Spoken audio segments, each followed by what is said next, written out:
Okay, right. I'm just leaving the farm, Little Oak Farm, and off to plough the last 4.7 hectares. Not plough. I'm off to drill the last 4.7 hectares. So, yep, this is the last run out for the drill this year. We've got no more drilling to do then until peas in the spring. What are we putting in? I think we're putting in around about 150 acres of peas in the spring. So that's what we're looking at. So we need to put quite a good break crop in this year. I've got some ground that hasn't been broken for a couple of years now, and seriously needs a rest from wheat. So we're going with a good break crop of peas. We didn't do too bad on the peas last year. The yields weren't great. Well, they were okay. I think I've been told they were average. So we're average, it would seem. But the price, I thought, was very good, much better than beans. So we're going to go with peas. I know if they get knocked down by the weather, they can be an absolute nightmare to combine, but until that happens to me, I'm sure I'll still sort of carry on doing it. I've had a couple of comments on there because I'm doing min-till, and a lot of them are saying, oh, now see you're doing min-till and all that gas guzzling, diesel guzzling ploughing now will be a thing of the past. To be quite honest with you, I have looked at the fuel consumption of the tractor and plough and the min-till and plough, the top down and plough, and the tractor and plough was using 2 litres a hectare less than the min-till. I will give you can probably get another 10 acres a day out of min-till than you can out of my plough, but fuel consumption is worse for min-till, and to be honest with you, we still use the Vertistad carrier to knock down the ploughing as we do the min-till. We got run over that with that as well. So to be honest with you, between ploughing and min-tilling, there is very little difference. Very little difference in cost. Now I hear you saying you're going to burn out loads of metal, shears and that on a plough. Yeah, I do a set of points every 100 acres. And I should think I'll get 1,400 acres out of a set of wings and landslides and that. So yeah, there is a bit more metal, but metal isn't that expensive nowadays. The thing you've got to remember about a top down or Vertistad carrier, every one of them discs has got a bearing on it. So you've got 2 rows of bearings. You know, you could be looking, I don't know exactly, but 40 odd bearings. I've tried to buy them bearings before. They're about £75 a piece, them bearings, when they finally go. So there is that cost to consider. And the original purchase cost for a good plough, you know, you're talking 16 grand, 18 grand for a nice tidy plough. A bit of min-till equipment, you're probably looking at about 40 odd thousand pounds. So the initial outlay's more. After about 4 or 5 years, when you need a set of bearings in there, it's going to pinch you right in the wallet. So min-till is not that cheap, to be honest with you. And then after you've finished your cultivations, I've sprayed my ploughing with Crystal. It's a yellow, it's fucking horrible stuff, yellow it is, and oh, it's bloody horrible. I sprayed that with Crystal. That's all we've put on for pre-emerge on our ploughed ground. Our min-till ground, we've had to put a bit of glyphosate on there. We've obviously used a water softener, We've also put Crystal or Liberator on, and we've also put some Hurricane on there because there's a little bit of annual grassweed on there, perennial grassweed on there. So we've put a bit of Hurricane on there as well. The sprays for the min-tilled ground is twice as expensive as the sprays for the ploughed ground. So, you know, there is that to be taken into consideration. And also, we're going to have to put slug pellets on, about £12 to the hectare. So, ploughing is beginning to look pretty cheap. But the only thing I will say about ploughing, I'm glad I didn't have to do any this year early on, because that ground was so hard it would have really hammered the hell out of the plough, to be honest with you. So there is that to be considered. But no, there's a lot to be said for ploughing. You can sit there and say, oh, it's old-fashioned and all that old malarkey, but with me it always comes down to the viability of something. You know, you spend too much growing a crop, it's going to cost you your profits. That's all it's going to cost you. I'm going to shut up because I'm babbling on. Right. Yep, we're almost to the field now. So this is the last bit of drilling we've got to do. And when we've done this, we have done 570 odd acres when we've field drilled this bit. So not a bad little attempt for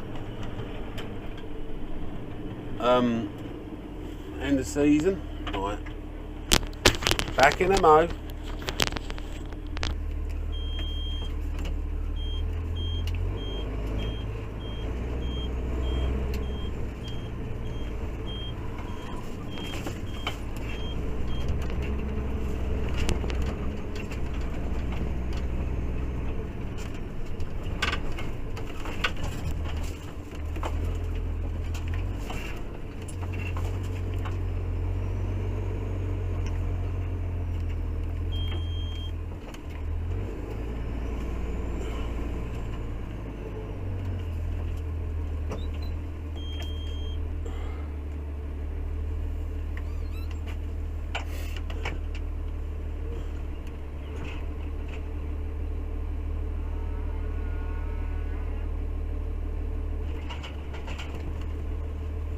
Okay, I've already unfolded. I'll put you that way to start with, and then I'll turn you the other way in a minute. Fans are running.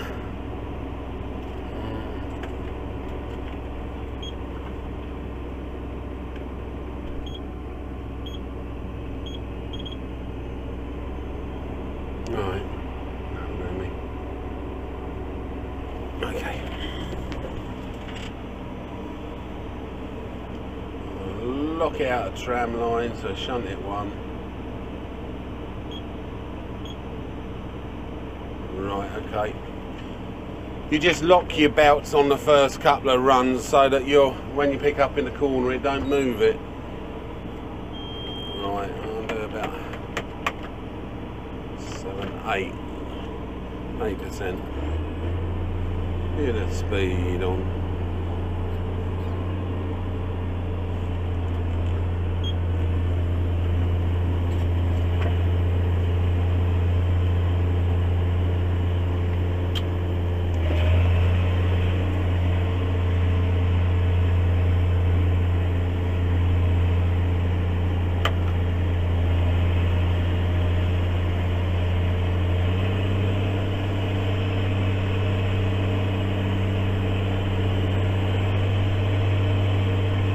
We min-tilled this field, went through once with the top down and then just nipped over it with a Quertestad carrier.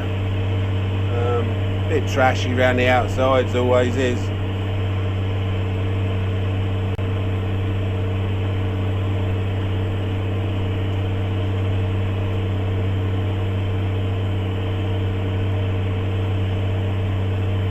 I've drilled this field a few times now, over the years.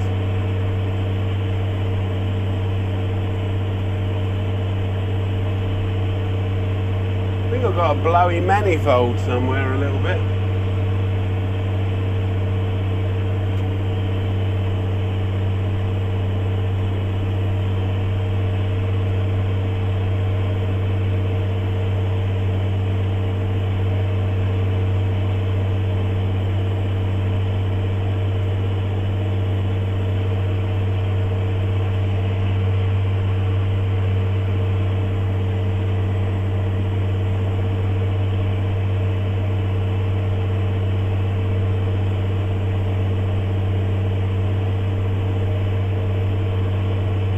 Quite light ground here.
I think I did a bit of film of me combine in Windy Ridge, to be honest with you. There's a field I did before we went up on ours up at Sutton. So yeah, it's actually contract job, so we tend to have to do the contracting before we do our own. So there you go. That's how it is for a contractor. Leave your own and do other people's.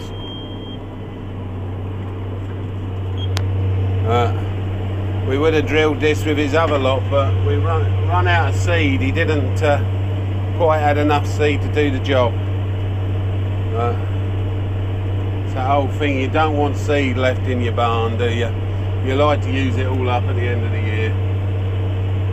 You got the old varmints wandering about, eating the mice and that, and they always bloody get in it. Then you end up with a frigging mice nest in your drill. Next thing you know, you got pipe blocked. So, to be honest, I haven't got a bit of seed left anywhere. I think I had about 50-60 kilograms left in my drill after I did our last field day before yesterday, and I just whipped round the headland once more to get rid of it, basically. So it was right empty. If I got a little bit left in this, I'll probably run round the field once more just to get rid of it.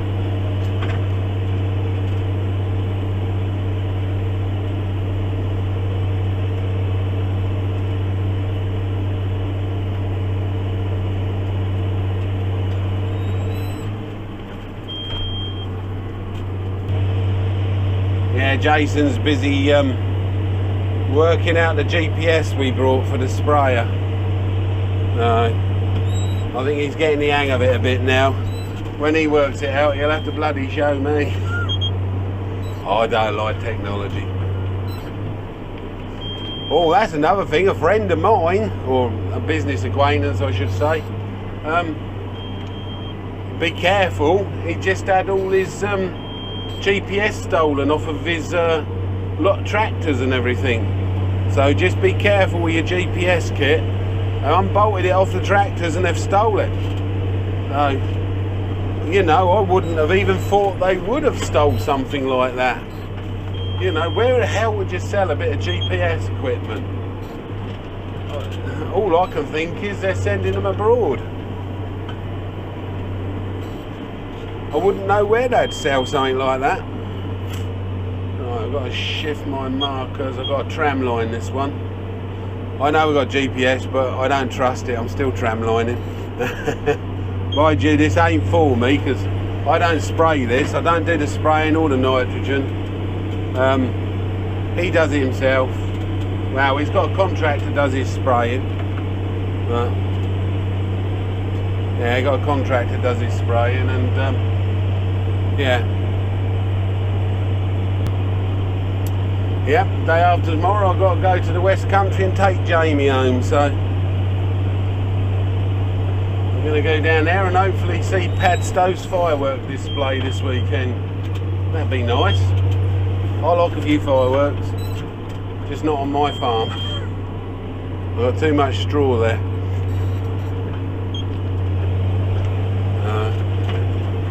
So I'm just going to turn it into a nice long weekend break and just go down there and unwind a bit. So, mind you, the time I upload this, I'll probably be back.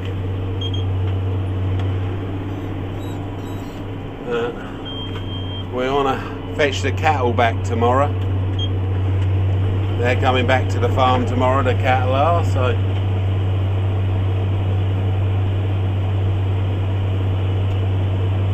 we've set the corral up there and been feeding them with hay and stock pellets in there, so stock nuts. So hopefully that'll encourage them in, and hopefully we can get them in there and get them home. So we've got a 10-acre paddock at home. I'm going to bung them in there for the weekend, and then we've got a load of new cattle doors and that to put on their shed, rather than having the bales all round it. So next week's job, apart from finishing the pre-emerging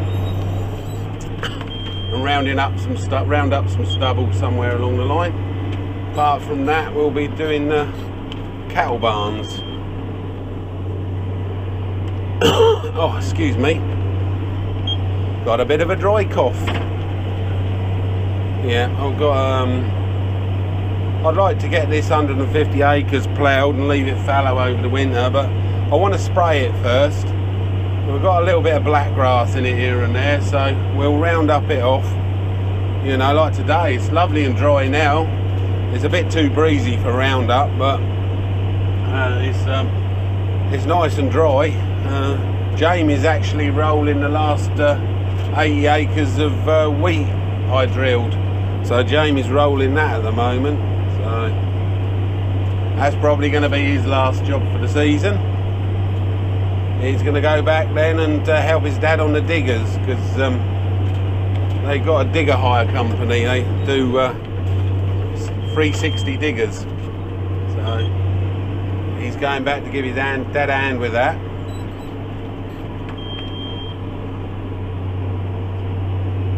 And I'm hoping he might come again next year. He's been an asset to us, but if he don't, then he don't. But like next year we're going to run another set of hands, because we're going to upgrade our New Holland baler to a 90 deep baler, so we're going to do that for next year. So the straw can go either way then. It can go to the power station, or it can go for the cattle. The 70 deeps are quadrant bales. The power station I deal with, which is EPR at Sutton, they don't take quadrants, so, but they do take 90 deeps. So we're going to upgrade our 70-inch baler to a 90-inch baler. I do like the pickup reel system on the Crone, so we probably look at Crone to start with. I think that pickup reel is an immense pickup reel, and it works very well. So we'll probably look at Crone to start with in the spring, and see where it goes from there. I do know where there's a couple of Crone HD 90 deeps, 4-year-old, but yeah, now I think one's got quite a high bale count, where the other one ain't quite so bad. But no, our little New Holland baler, to be honest with you, we've done a lot of work on that, so that would be a cracking baler, farm baler for somebody. If somebody wanted a quadrant size bale, for agricultural purposes. You know, that'd be good. I reckon for sort of 6,000 or 7,000 bales a year, she'll happily handle that. We need to sort of future-proof ourselves by, you know, considering being able to supply our bales to the power station or to the cattle job. Because I have heard on the grapevine that the straw trade's dropping out. It's down to 50 quid a tonne for Heston straw. I've just sold another 1,500 tonne to the power station, so I've got I think I've got about 1,100 tonne spare, so I'm left that spare. That's of Heston straw. We'll leave that sitting there till the spring, see if anybody wants that in the cattle job, and unless the power station rings up and says we'll take that and all. And I've also got, what have I got in quadrants? I think I've got five lorry load of quadrant wheat, and I think I've got about 6 or 8 a load of quadrant barley straw. So, and that is nice barley straw, that is. So that's all in the shed, and I'm gonna, once I've filled my commitments to a chap with the hay, I'll have half a load of hay left, which we'll keep for our own stock.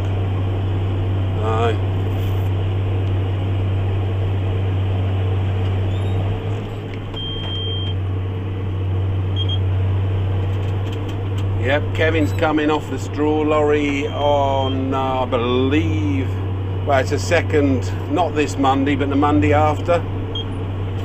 He's coming off the straw lorry and he's going on his sleigh, because Kevin pulls for a company that delivers a lot of parcels. Well, we pull for Yodel, but through a third party, like, so we pull for them, and delivering prezzies all around the country. So Kevin's got to get his reindeer on, and he's going over onto the FH12 6x2 Arctic, so he'll be going on to that job. So either I've got to find another driver to drive me other straw lorry, or I've got to drive it me bloody self. So poor, the old air conditioning still ain't working in here. Well, it was to a degree, but it ain't now. So it's a bit warm in here today.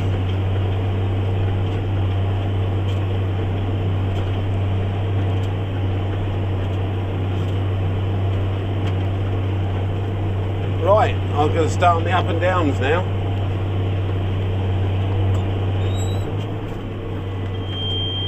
Right, unlock that. Belt markers are hooked in, it should be on 2, yeah, that's right.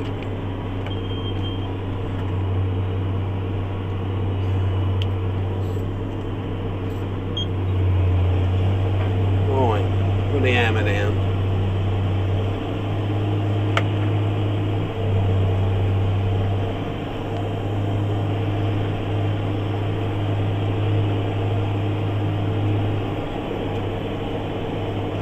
Yeah, Jack's washing down the Burdestad carrier so that can go away for winter.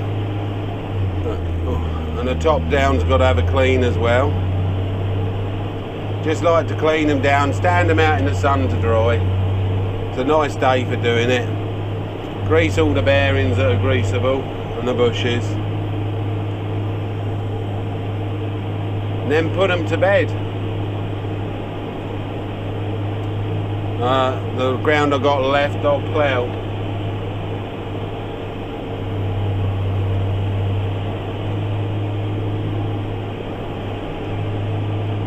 The min-till's been a help. It has been a help, I will admit that. But it ain't no replacement for ploughing.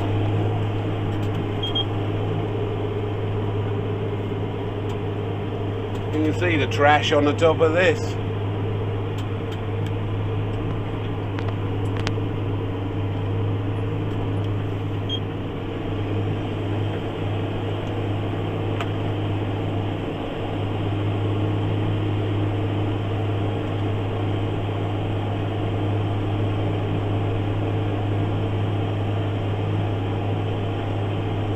can see the crap laying in here. You've got little bits of grass there, perennial grass. So now you're going to need a bit of Roundup on this to knock that out. You know,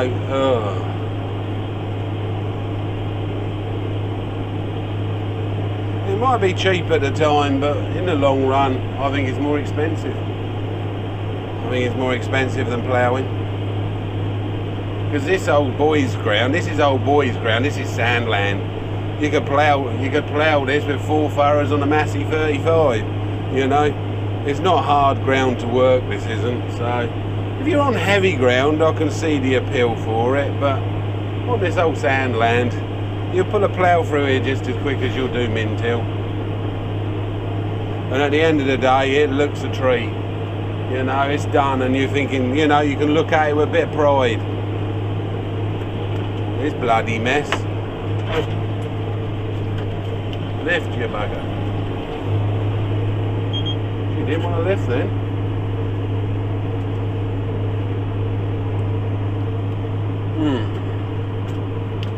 Everything's tired. We all need servicing. I reckon the time I've drilled this and this Jamie's finished up at Sutton, I reckon that'll be dry enough to roll. I might get him over here, roll this in. Put the job to bed.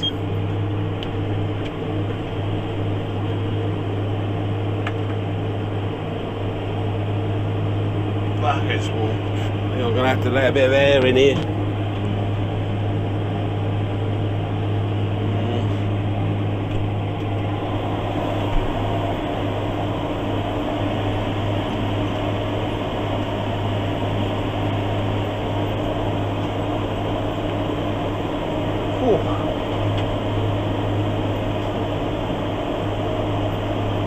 Right, I better turn you off for a bit or you'll get bored with me. I won't want you getting bored with me.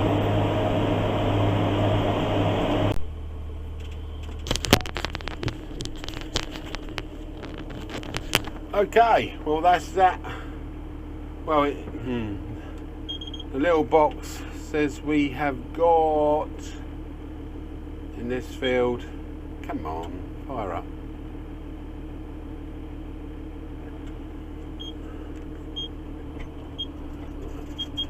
The little box tells me I have got 5.5 hectares in this field. The chap told me it's 4.5 hectares, so he's 1 hectare out and can't allow that much for overlap, but yeah, you get some overlap. I don't suppose he's far off. No, I don't suppose he's far off. 4.5 overlap, it'd be 5. 1.5, yeah. I wasted a bit of seed on one headland. I had a little bit of seed left, so I over-drilled one head. So yeah, I suppose about 5 hectares with the overlap. So yeah, he ain't far off. Right, I'm going to fold my wings up and head back home. We're finished. That's it.